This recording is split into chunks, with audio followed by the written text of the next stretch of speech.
never done the sauna, have you? No, neither have I. Everything I know about a sauna is sort of like a war story from another gay person. Yeah. I just no, I don't. There's like a tuck shop, I think. You can go have like a pot noodle and a wank, and then and then I think it's called a tug shop. Lovely stuff. It's gold. I'm glad we're recording this. Yeah. Hello and welcome to My Bad with Morgan Rees. This week we have the amazing comedian Sam Lake. He's so fucking funny. You're going to fucking love him. He's here to plug his upcoming Edinburgh show, and he's got his own podcast as well, which you have to check out. I've been a guest on it as well, and it is superb. Sam's here to talk about his toxic traits and all his foibles. If you've never seen or listened to this podcast before, that's just all we talk about. Let's just get into it. I'm chewing your ear off. Here we are with Sam Lake. I'll be honest with you, we just tend to slide into these things. Hey, it's the easiest way to do it. Just slide in. Just slide in. You got the memo. Thanks so much, Sam. Sam Lake, everybody. Hi, hello. Oh, that one can't see me. That's just this one.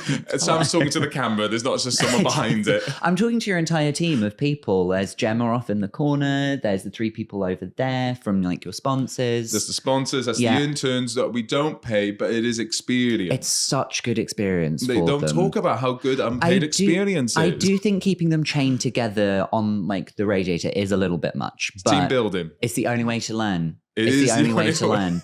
Yeah. The first one to leave actually gets a bonus. And when we say bonus, it's actual pay. Yeah, actual money. Actual physical money. It's £3.50 cost of a tube ride. Yeah. How much was your first job? Do you remember how much you got paid in your first job? So my first job, I worked... sorry to be a nepo baby. I worked for my dad. My dad runs like a country pub back in Cornwall. I won't say the name of it because then people will go looking for it. But that is the elite. I mean, like when you talk about West Country. Yeah. Or his dad owns a pub. Oh, and literally, and so everyone knew my dad. So like he'd go to like, there'd be like a badminton tournament and he'd be like the person who hands over the trophy. Really, local legend. So my first job was like, I was like a cleaner in the pub in the morning because I was too young to like work behind the bar or anything. So I like restock the shelves. We call it bottling up when you restock all the shelves and bring the old bottles to the front. I'll tell you what people never order, but we seem to always have it on the shelf. Baby cham. A hopping reindeer on a bottle of, I guess it's supposed to be like champagne, kind of. Yeah, I was going to say, I've never ever drank that. It's something I've always heard about, something that's always been mentioned in jokes. Why would you drink it? It's a bottle that has a plastic cork. It's the sign of true quality alcohol. So I did that, and then like I would like go round and like polish the taps. And it's not a euphemism, but they're brass taps. Yeah. How'd you get that job? You start young, you find your passion early, and then you carry on in life. So that was my first job. But I think I maybe got like paid like £10 every time I did it. Oh wow! How long was the shifts? Like a couple hours. Oh, that's not it was sort bad. of like it was sort of like my way of like it was sort of like how I earn my pocket money, I guess. Yeah, my first job was £3.15. Is that allowed? Yeah, when you're 16, yeah. I worked in a 1-star hotel in Cardiff on a roundabout. And I got fired because I flooded the kitchen. With water. Right, okay. with tears. Why am I earning £3.15? And I flooded the kitchen and it was awful, that job. It was... Doesn't you hear hotel on a roundabout? It doesn't start great. This is how bad it was. No one would eat there, so they would go to the local Asda across the road and eat in the cafe there. Yeah, of course. Yeah. I'd love a meal deal in a hotel room alone after you've done the gig, and then you go back to the hotel room and like eat a very sad sandwich in bed. Quite enjoy that, actually. I think there is nothing I more enjoy yet simultaneously go, this is disgusting, is when I'm eating a kebab in a hotel bed. Yeah, eating some chicken pakoras with like a very like wet dipping sauce. Yeah. That you can. Do you ever? I always take, if I've got food wrappers or anything, I don't put them in the bin in the room. I put them in the shower. No, I don't and then do close that. the door. So then so then the smell goes away faster. I can't smell if it smells like I'm in a room where food has been. That makes sense, but you see, I don't have a sense of smell. So Of course you don't. Yeah. That's why this kitchen smells of shit. yeah. Yeah. So I have the same thing with the bathroom. I don't want it smelling like shit, so I do it in the kitchen. Yeah. Very, very green. Very green. Yeah. How do you think these plants are so They alive? are thriving. I was in the toilet. I can't remember where I was. I was in somewhere in central London. I was in the toilet, and a man walked in. He went, "Oh, stinks of shit in here." I went, yeah, it's a toilet. It's a toilet. What did you expect? Yeah. If you walked in, it smells of roses in here. Yeah. You're in the wrong place, You brother. can go into a sauna and be like, "Can you smell cum?" I've never done the sauna, have you? No, neither have I. Everything I know about a sauna is sort of like a war story from another gay person. So I've never been in one. It's just sort of never appealed to me enough to actually want to go in. Yeah. I just no, I don't. There's a tuck shop, I think. You can go Yeah. have like a pot noodle and a wank, and then I think yeah. it's called a tug shop. Lovely stuff. It's gold. I'm glad we're recording this. Yeah, it's I'm glad. very good. Get those cameras on. Hope these work today. No, I've never done a sauna. I'm quite vanilla in that regard. I've never sort of done. I've done fun stuff. But I've never done any of sort of like the more sort of adventurous gay stuff that you can do. It's never. And it's too late now. I'm quite happily married, so. You can still be adventurous and happily married. Yeah, well, yes, yeah. Sometimes we could make love on a Tuesday instead of the Saturday, as I've recorded it in the shared Google calendar. I don't know. Nice. And the sanctioned Saturday. Yes, we've made the time for it in between doing the washing and the dishwasher. Yeah. I have wanted to try something risque, but now like I think because there's like low degree fame. I am worried. Someone might recognize me. Because I think that's the beauty of a dark room is the anonymity, isn't it? Yes. Yeah. I've heard from like who was it? Someone sort of gay famous said they were in like a chat room, like an online chat room. I don't know. Chatterbait? That's one, isn't it? I think so. That rings a bell. Yeah. As if I don't know. What's it called? Porn hat? Is it? I've heard of it. I have. And they were like in the chat room having a tug, I assume. And then the person that was tugging back at them quoted like one of their jokes back to them, and then they just had to log off right away because they were like, "Oh no, we're supposed to be anonymous here. You're not supposed to know who I am." But what was their username? Official Michael McIntyre. Still a very active account. Yeah, garlic bread. Bread being BRED. But what have we got to plug? Anything bloody coming up? Oh my God. I also have a podcast. You're We're not going to believe it. So thank you very much for coming on, everyone. That's been Sam Lake. I have a podcast that you have been on. Yeah, I loved it. We recorded it at my tour show. So much fun. Yes, yeah. Just before, it was very nice of you to do just before you went on to do a full hour-long show. Also, you got topless at one point, which, hey, thanks for those clicks. In the podcast or in the show? I think maybe a nip was out at some point. No, do you know what it was? I think we took a photo of you topless in the room to send to somebody else. Yes. Maybe it wasn't actually on the pod. Yes, to the lovely Chris Weir. So I have a podcast called I've Had a Rosé, Let's Talk About Feelings. And it's very fun. Every guest chooses a drink. And then we talk about something they're passionate about. You actually chose a rosé. I love a rosé. Who doesn't love a rosé? It turns out literally every other guest that's been on the pod. You're the only one who's chosen a rosé.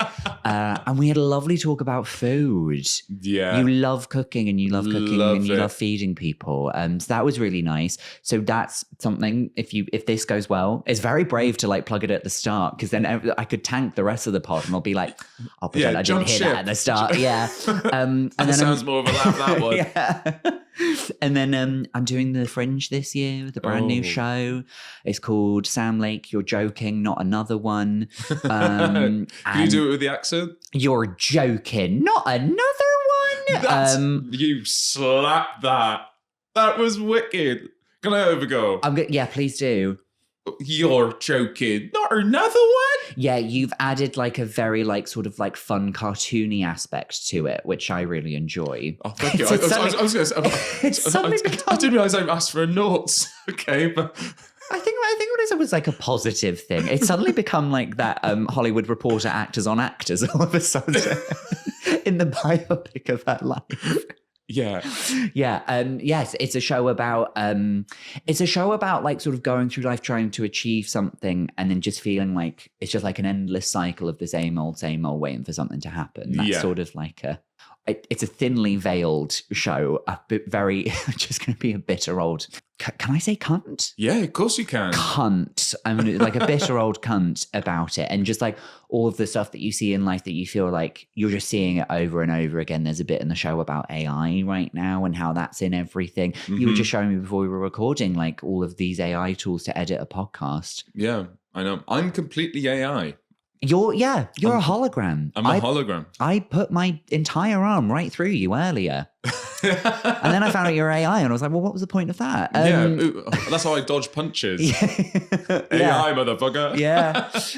You're basically ABBA Voyage. Yeah. Have you been to ABBA Voyage? We will also go back to your show. But I've heard of it. It sounds like it's like one of those. Do you remember when I think it was Christina Aguilera was going to do like a big duet with Whitney Houston posthumously, with Whitney Houston as a hologram. Yes. And I was like, this is so bad. This is like awful. And then ABBA's like, we're doing an entire tour that's just the hologram. We're not even turning up. Yeah. Like Agneta has a Bikram yoga class she can't get out of. So we're just going to send holograms, and everyone just nuts for it. They absolutely love it. They say it's the best night of their lives. I would go, but like if someone like gifted me the tickets. We went for my dad's 60th. It was my present to the family. I bought everyone tickets. Yeah. And I tell you, it's a laugh, but I tell you who makes it a laugh, everyone there. Because the people that go, oh my God, it's like they're in the room. It's like they're in the, it doesn't look like they're in the room. Here. It looks like they are at the back of the stage on a very high quality monitor. And it's fun. Yeah. No denying is it fun. Everyone's dressed up. Everyone's having a laugh. Everyone's drunk. Yeah. Everyone's, and there's a band, bless them, there's a band there that's clearly muted. Yeah. But it's just adding to the experience. It's one for the Huns, isn't it? The Huns will have a lovely time. A little Prosecco brunch before ABBA Voyage. And then we'll lose our shit. I'll tell you what I went to. I went to the Girls Aloud reunion tour 3 times. Best show. Such a good show. It's like they really like, it's cunty. They put on a show. There's costume changes. They have so many bangers. And you just look around you, not a straight heterosexual person in sight. It's wonderful. It's so wicked. good. It's the ultimate safe space. It was the Girls Aloud? Lovely. Yes. Yeah. It was so good. And like, you just have a lovely time. Those are the only concerts I'll go to. If I'm forced to listen to the straight national anthem, which is Mr. Brightside, ever again, I'm just not doing it. I think that I only ever hear that. Obviously, I don't go to nightclubs anymore, and the nightclubs I go to, it's not Mr. Brightside. Imagine that. It would be funny if you went to like a queer rave or just a drum and bass show, and it still ended on Mr. Brightside. That song is not going to be like the lip sync song on RuPaul's Drag Race anytime soon. If it was, I'd be baffled. Would that be iconic if they did, though? I guess it depends on the queens they get to do it. Maybe I don't know. All of the songs I listen to are just the lip sync songs on RuPaul's Drag Race. I'm very basic when it comes to. Oh, but you're not basic when you come to as a comedian. I mean, like because your last shows have been so like you were just talking about this one's not going to be personal and deep. Because like no, I don't think so because I just did a show about my mum and that was really rewarding, but like it takes it out of you to do like such a serious show. So this year I was like, I think the aim is to do like a show that still has a message, but it's like way more like stupid. Like it's just a bit of I'm just having a laugh. I'm just having a laugh with the girls. That's all I want it to be. So, but like, I don't know. I think my comedy is a little bit hun-coded. Like I would say your comedy is very hun-coded. Yeah. And I'm trying to find the right line of like, no, there's still some nuance to it. I'll tell you what I've started doing. Your shows are way more nuanced than mine. Well, no, I saw your show. Oh, point to one bit that was nuanced. I love the bit where you talked about bumming. but like I sometimes think if you're a queer man and you talk about like your sex life, people will just put that sort of in a box and go, oh, this is just like a lovely bit of sort of just like gay bumming, like, you know, it's like we know what we're getting. Oh, like it's a lovely bit of camp stuff. You sort of overlook the fact that like, yeah, you're talking about bumming, but they're very good bumming jokes. They are like well-written, good bumming jokes, but that always gets left to the side by certain reviewers who maybe run a comedy blog of some kind. And you just sort of get like put into this box of being like, yeah, it's sort of like very sort of like, you know, sort of like Mr. Saturday Night, sort of like bog standard low level. And I'd be like, no, I actually worked really hard on this joke about rimming. And when you think about it, actually has a lovely message to it, but you're overlooking that just because it's a bit gay. So I say like you do a whole show about bumming, but it could also be about, I don't know, anti-capitalism. I'm not sure how you connect those two things, but I do think it gets overlooked. Do all of your bumming jokes. Do an hour of bumming. That's your next show. An hour of bumming. An hour of bumming with Morgan Rees. Like I've got 5 minutes of bumming. Best in me. Maybe 2, and I go, that's enough of that, actually. Yeah. I've had enough. I have got a bit of, obviously, I've always got to have a bit about bumming in every show. In every show, you've got to have a bit about bumming. But this time it's about how my straight mates love it. And can I just say, I don't love that for them.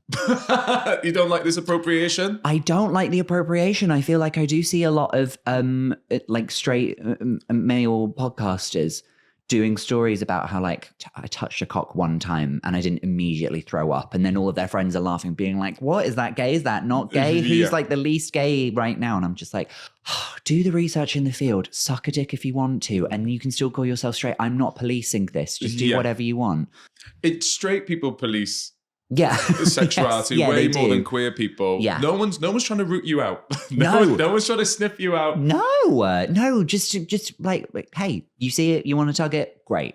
And you want to talk about it on a podcast, love that for you. But also like, I don't know, when they bring sexuality into it and then it's sort of like a very introspective thing, I'm kind of just like, can you just leave it to the experts, please? Let us lead this conversation. Speaking of experts, I think, tell me what you think of this. I think the straightest people are the people that gave a same-sex experience a go and went, no thanks. Yeah, I think I agree. Yeah, I've done the same with like a straight experience. Yeah. To like various levels, not often, but a couple of times. And I like to think that I was respectful. And I was just like, oh, is that what that is? I don't think it's for me, but that's lovely. You carry on. I agree. I think that, you can have a little exploration and if it's not for you, it's not for you. That's absolutely fine. Like lime cheese desserts. It's exactly like those. That's what a same-sex experience for a straight person is like trying a lime cheese dessert. Give it a go. Just go, no thanks. No. Too acidic. No. But yeah, because they are the experts. Like the best blowjob, especially if it's a man. Say a man got a blowjob off another man and went, "Oh, no thanks." Yeah, that is hands down the best blowjob they are ever going to have in their life. I wouldn't take my car to a mechanic who can't drive.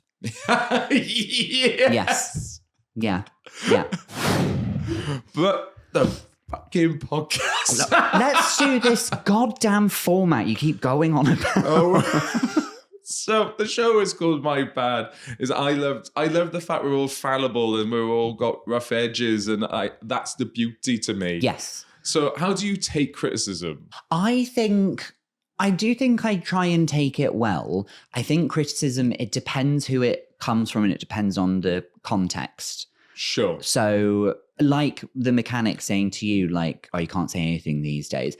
I think you do get a lot of, sorry, I was just tucking hair behind my ear that I don't have. I do that a lot. I'm sensing a killer moment coming up. Someone's getting red. That would be my thing if I was a sniper. Just before I take a kill shot, I'd be like, watch this, lads. Yeah. You'd be rubbish at cards. What's Sam's tell? Oh my God, my cards are so bad. I think doing this as a job, doing like comedy as a job, you get a lot of like unsolicited feedback and advice. And I think if it's from somebody that you'd be like, oh, I would take advice from you, so I'm happy if you have the feedback. And usually it would be someone who go like, hey, do you like, I just thought of something whilst you're on stage, can I give you like a note? And I'm always like, yeah, that's fine, because like I can tell you're not going to do that in sort of like a malicious way or anything, and it's not advice from like a, you know, like an older community who's just trying to give you advice to make themselves feel better. Do you know what I mean? So I do try and take criticism well. I think the only time where I don't take it well is it's like on very minor things, like when my husband goes like, it's your turn to take out the bins, your turn to do the dishwasher, the laundry's piling up, can you please put it away? I suppose it's not criticism, it's just him like, can you stop being such a fucking pig? Yeah. But it's like little things like that aren't really of any consequence, and like I'm annoyed for like a split second, and then I go, actually, he's completely right, and I think I was just hungry. I'll go put the laundry away now. Yeah. But he also is like, because we have a very loving relationship, when he gives me criticism, it's like actually really useful. Because I was saying just before we recorded, I'm working on the new show right now, and I had a work in progress show, and he was texting me afterwards saying like, oh, how did it go? And I was like, it was fine, but I don't think like the show's clicking yet. I'm not sure like what it is. I don't know like where what the throughput is, like the through line, what the narrative is. And he was like, can I just stop you there? You say this every year, every time you do a new show at this exact time of year, you always say the show's not ready, it's not going to be good enough. And then come August, everything is fine. So like, this is just part of your process, and you just need to remember that, because every time you complain about it, it gets slightly grating. Yeah. No, so that's like really useful criticism. Loads of people talk about how difficult it is being a creative. I think there's one thing more difficult, and that's being the partner of a creative. Oh God, yeah. We're awful. We're unbearable. Yeah.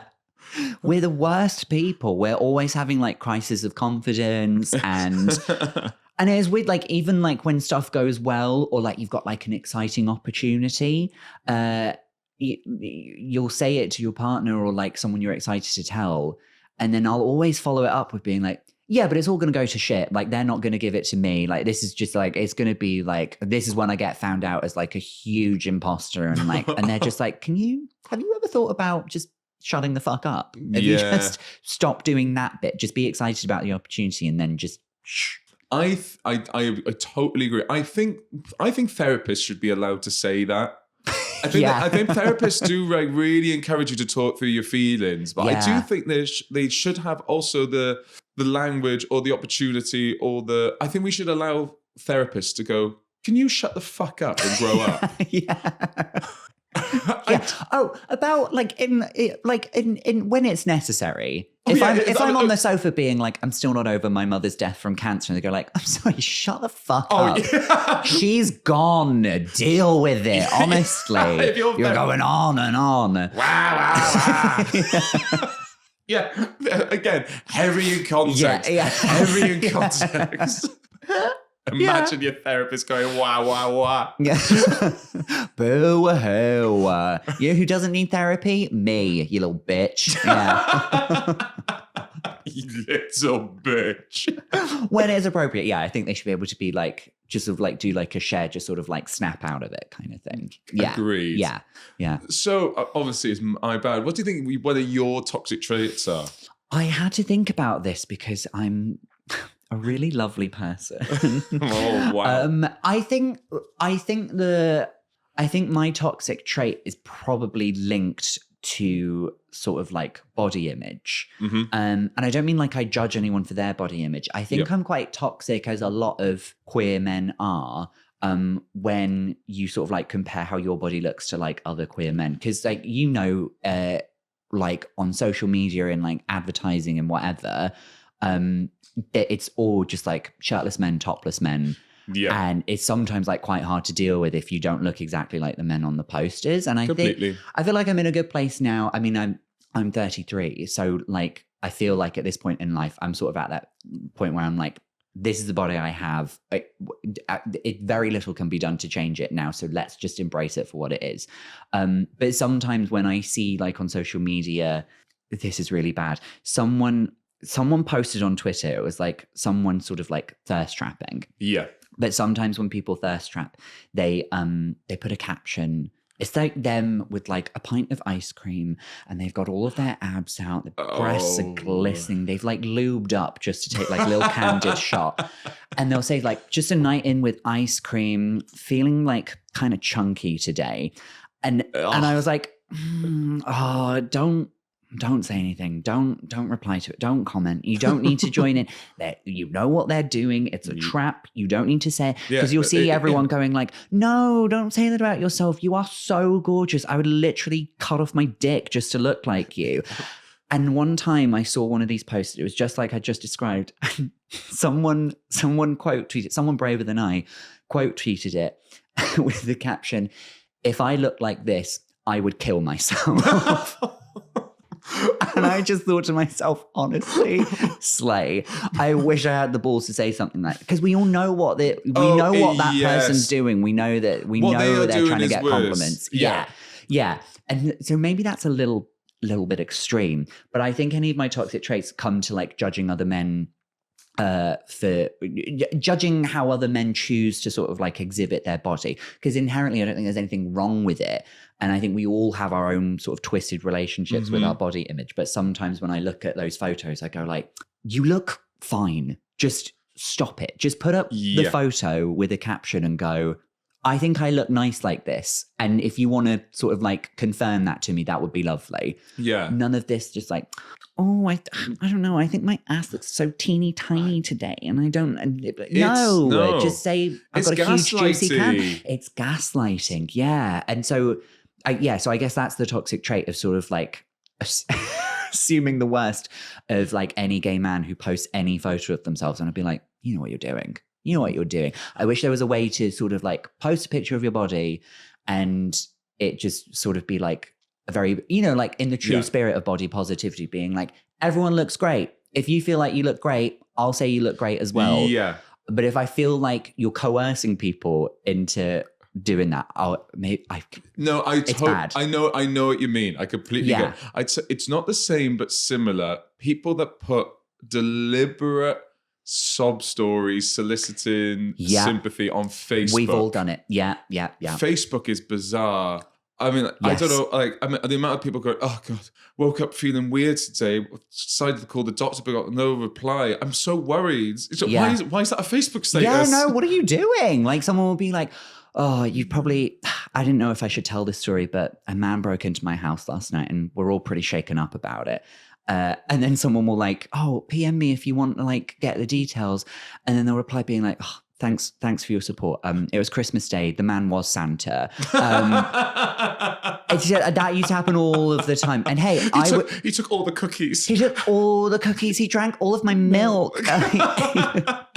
But I used to do that. I'm discovering even more toxic things about myself. There was a guy that I fancied back at uni, and I wanted to get his attention. So I did a deliberately vague Facebook post. And it was a picture of a border collie shaped like a watermelon. And I was like, oh, this is how I'm feeling today, melancholy. And it worked because then he messaged me afterwards And then we got to talking. Oh. Yeah, that does deserve a thing. The melancholy picture. That was before AI as well, so you probably spent ages looking for that. Yeah, I had to buy a border collie, had to buy a watermelon, make an outfit. Really a lot of effort. But yeah, we've all done it. Yeah, the things you do for boys. Oh, yeah. But that's, I guess like, the thirst trap is kind of like the modern day version of that now. So, yeah. There was a point of not primary school, second. Imagine I did this in primary school. Primary school. In secondary school.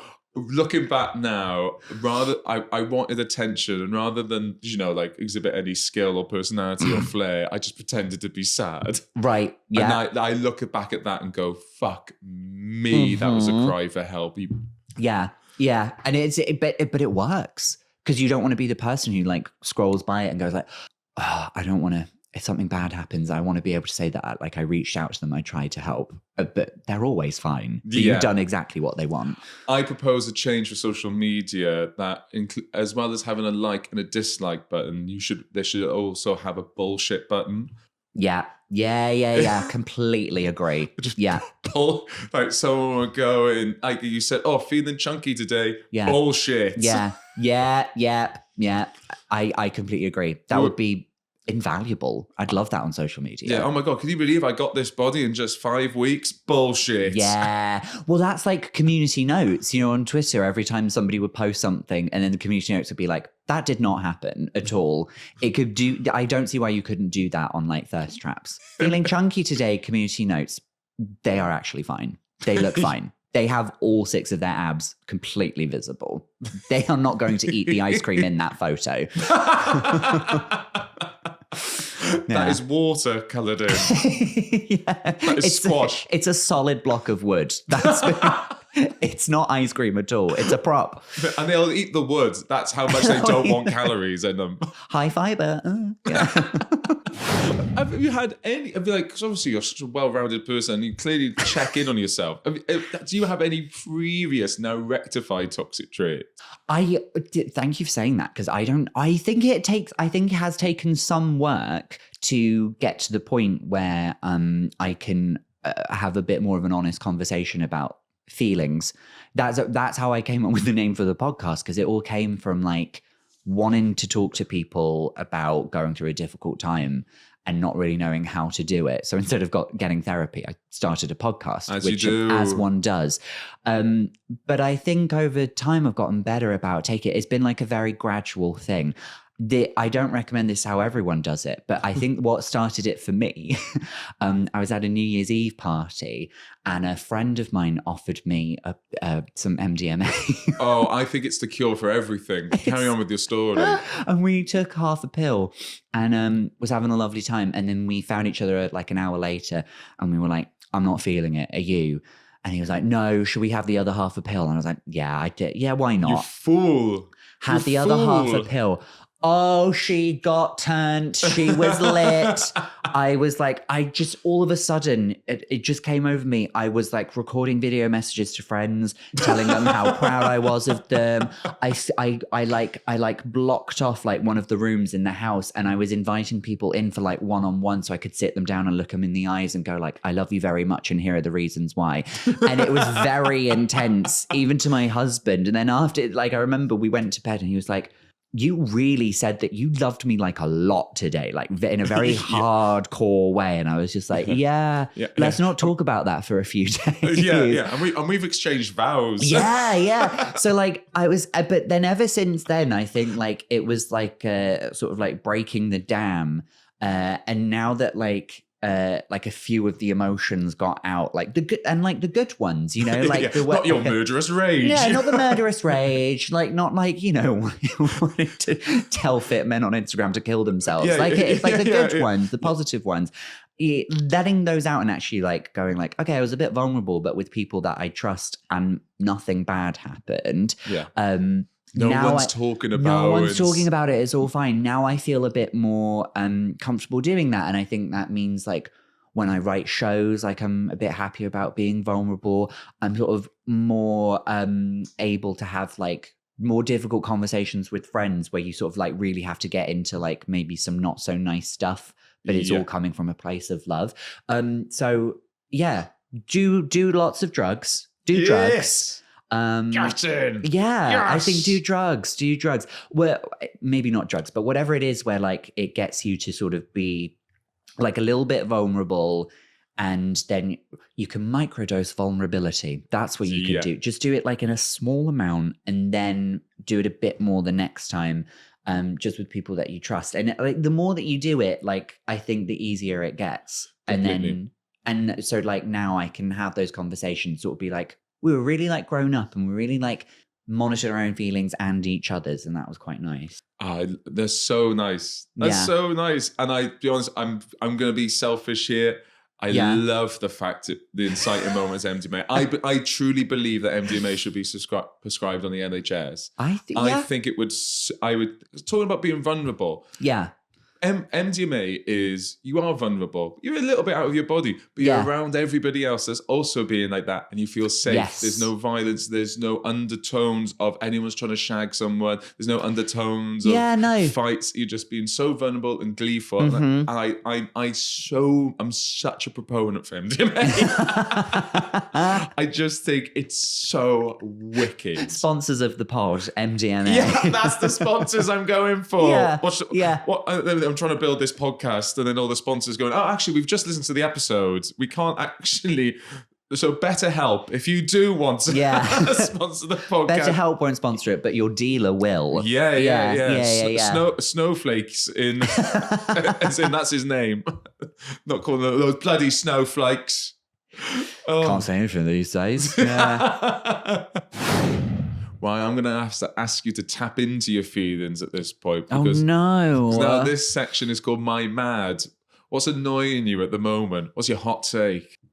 Okay. So I am on a fitness journey. Nice. I've been on it for a while, but I'm sort of like, I like going to the gym. I go a few times a week. I've got my schedule and everything. And I see a lot of the toxic stuff that happens in gyms on like TikTok and stuff. And all of the filming stuff, all of like men taking up a lot of space, whatever, that's one thing.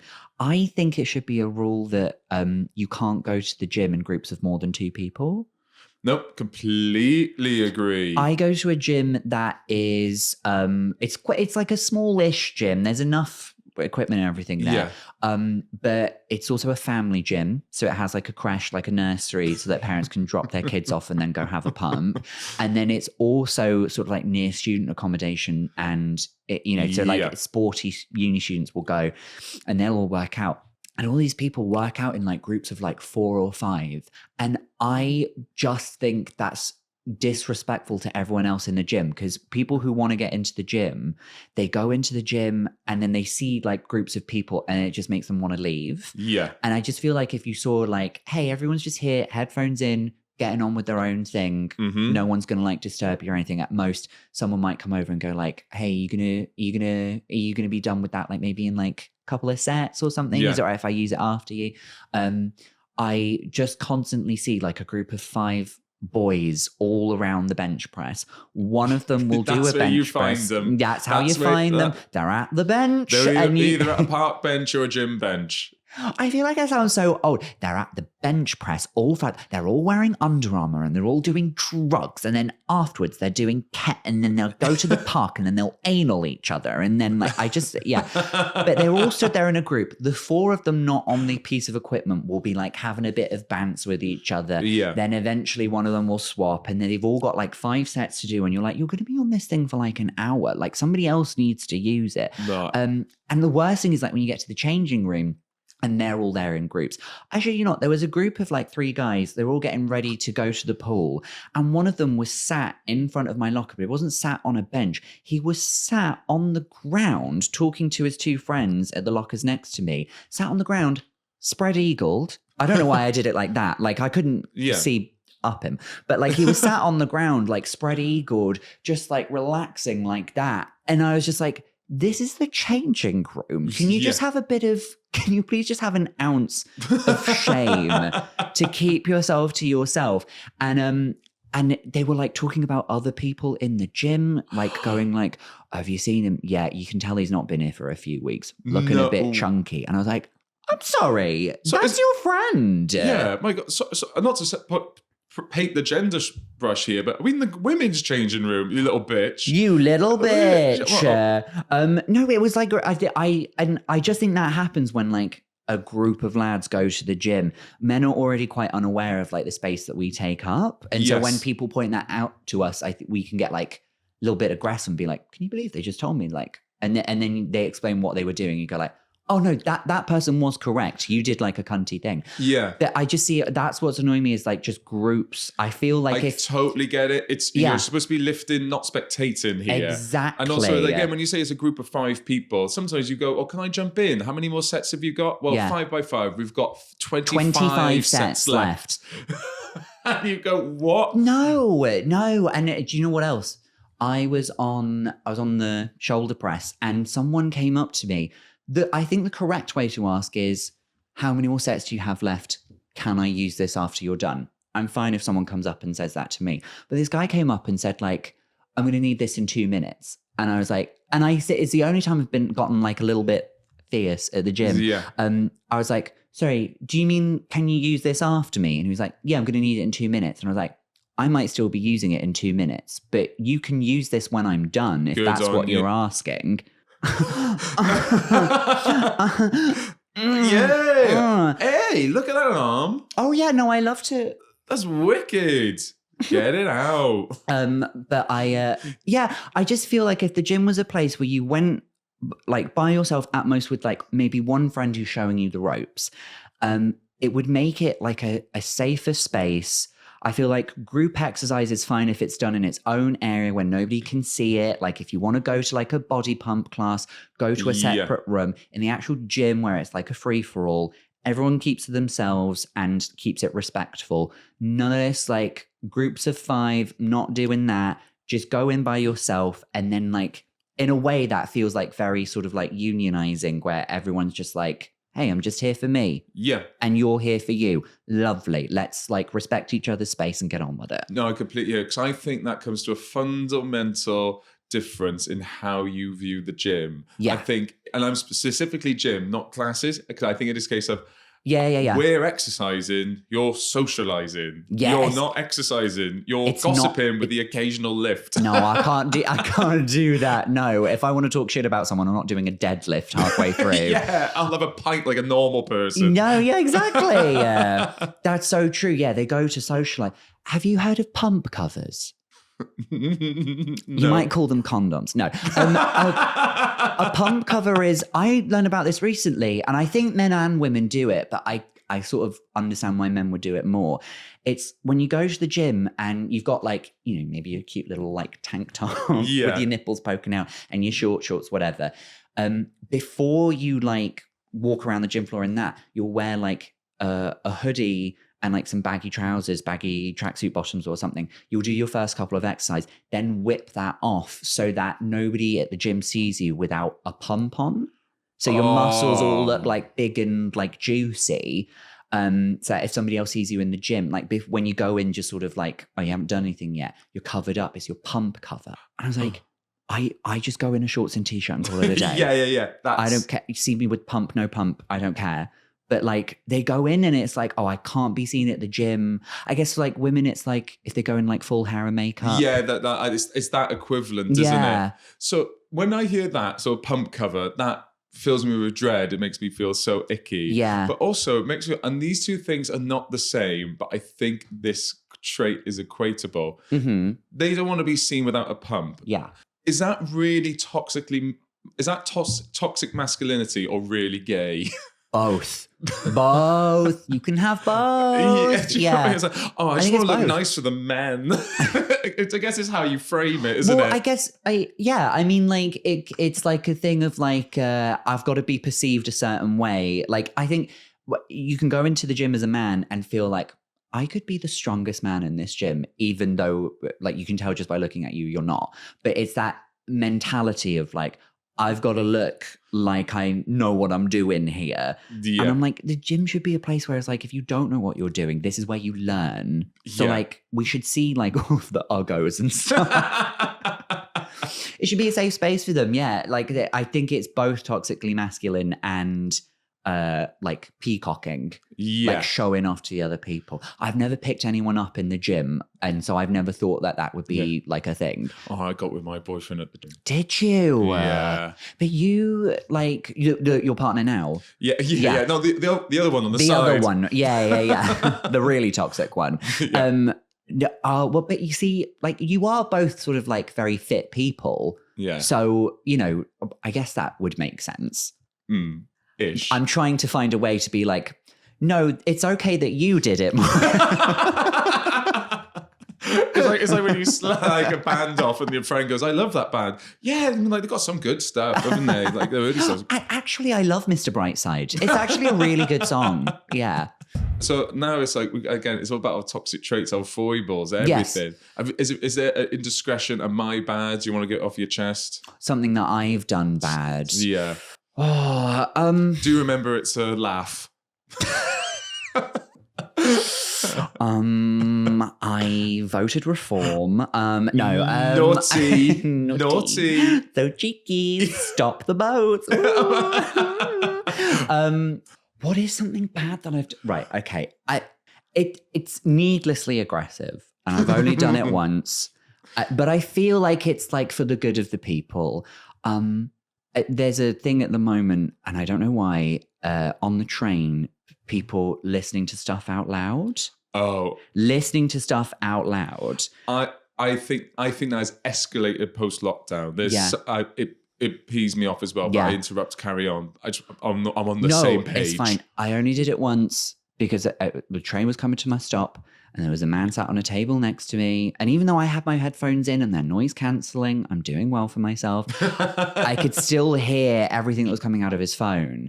And he was listening to TikToks as well. So it's like every 5 seconds, a completely different noise. And it's so jarring. And it was late. I don't know.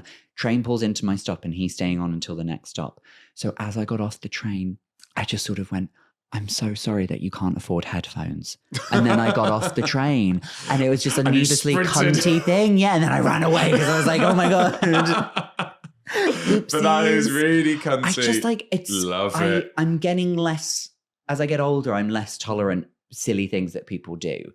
So now like it's starting to go beyond just sort of like a tut and an eye roll of just like, now I'm actually going up to the person every now and again and being like, this is bad. Good on you. That's what we should bring back a little bit of shame. Yes, a little bit. It has to be handled. It's a fragile thing. Yeah, we do need to bring back shame. We should bring back the shame in the gym, like people like shame in the gym. When I say shame in the gym, those people that are mentally wanking themselves off when they're looking in the mirror. Yeah, they've taken the pump cover off and they are stroking it. But again, the people that it's just so inconsiderate. Yeah. I got 2 things on this. Okay. I used to go to anger management therapy. Oh, right. Yes. And one of them was because of I used to always call people out. But my problem is I go to 11. Right. And my anger manifests in sarcasm. So if someone was playing something on their phone, I would get up next to them. I go, what are we watching? Oh, yeah, because you're actually like getting in the space and everything. Yeah, and they'd go like, what are you on about? I said, and the other one I would go, I said, why can I hear that? I love that though. I love that because that's like sort of like fun and pass-ag. Yeah. Be like, oh my God, can you hear something? Oh my God, have I got tinnitus? It just sounds like... Yeah. You haven't got tinnitus, that's the doorbell. I don't know what that could be. Am I psychic? It'll probably toot again. I don't know what. We're not expecting anything. Oh, okay. Do you need to go get that? I don't know. So it's sort of like a really awkward part of the podcast. This is where I found out this isn't your house. Yeah. We gotta go. Rap. It's banging on the door. Quick, Peter Kay heard the garlic bread joke. We've got to get out. This is his place. Don't worry. If that's the Amazon delivery driver, he gives me, I would say, a 1 second grace period to answer the door. Oh, okay. Okay. The amount of time, because I got to go down 1 flight of stairs to get to the front door. Right. The amount of time, sometimes I'm at the top of the stairs. Ding, dong, brr, I go down the stairs. Sorry, we missed you. Yeah. I was like, you're treating this like it's a baton relay at the Olympics. Yeah. Okay, fair enough. As long as it's all fine then. Yeah, it's all good. Okay. We're all good. Okay. The other story. That was spooky. I saw, he's knocking. Oh, I got to answer. You got to do it. I got to answer. So the other story that I've got to tell. Yes, yeah. About calling people out on public transport for playing things out loud. Same with phone calls. I don't know what everyone's doing. I don't know where FaceTime has come from. I've never wanted to FaceTime a friend. Everyone's answering the phone out loud like they're losing a challenge on The Apprentice. Sorry, what have you called the perfume company? Come. You've just called it Come? And it's just like, oh, great, we're all on this team challenge. And what's the logo again? It's a walking teardrop. Yeah. It's not a teardrop anymore. No. Big droplet of cum, isn't it? Yeah. And come to our business. We just want everyone to stink of cum. Sorry. Yes. I get it's very annoying. Everyone talking out loud on the phone. So someone called someone out, and there was a businessman on his way down. So I was on the train to Brighton, you after this. Yeah.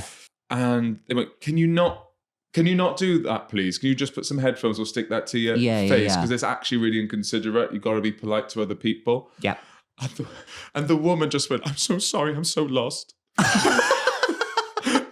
It's just my daughter. I've only ever, it's my first time in London.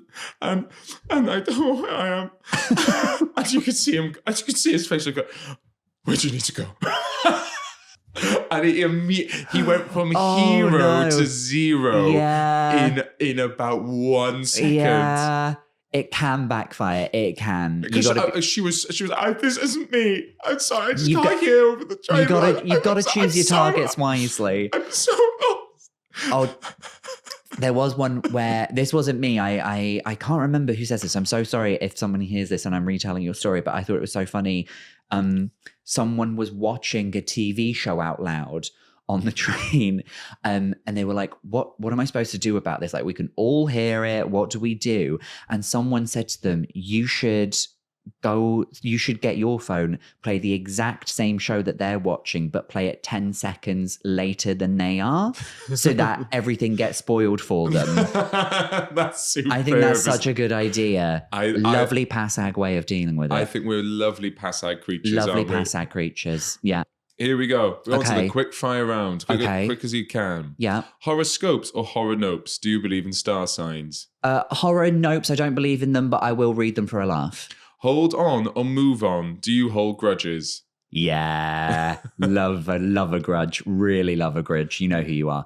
Other than your own, where's your favourite toilet? I'm shitting everywhere. Because you're hiding your face. The toilet at Edinburgh Waverley Station, because it's actually a bit secluded and nobody bothers you in there. Yeah, it is good. That one. Yeah. My God. Yeah. What would your drag or wrestler name be?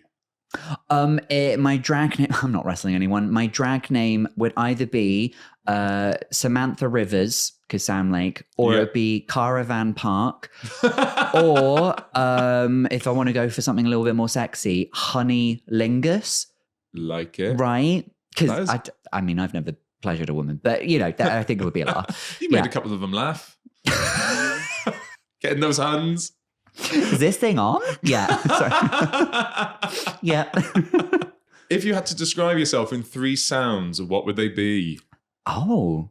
I love it. If I looked at your most frequently used emojis, would I be surprised or not at all? I think you would be surprised because they're quite simple. It's that one. It's just that one. I use that for everything. Like, yeah, got it. That's it. Receiving a nude. Got it. Cheers. Wicked. Thanks. What do you want to do tonight? Yeah, lovely. If the media were to find it, what's the name of your most easily cancerable WhatsApp group? It's called the RC Club. I won't ask anymore. The end. The end. If you're online, where can people find you? At Mr. Sam Lake. Mr. is spelled MR and then Sam Lake, like the name. And it's the same on everything. Cool. And I'm nude on every platform. Give him a thumbs up. And finally, you've been on My Band with Morgan Rees. Will you come back? Any time. This was a delight. Oh, thank you so much, Sam. Sam Lake, catch him in Edinburgh. Watch his podcast. Listen to his podcast. Actually, don't do that. Thank you, Sam. Thank you, Morgan. Bye-bye. Bye. Now that he's gone, I'll just say I'm having a lovely time. I'm just having a lovely time. If you see this in the edit, I'm having a lovely time.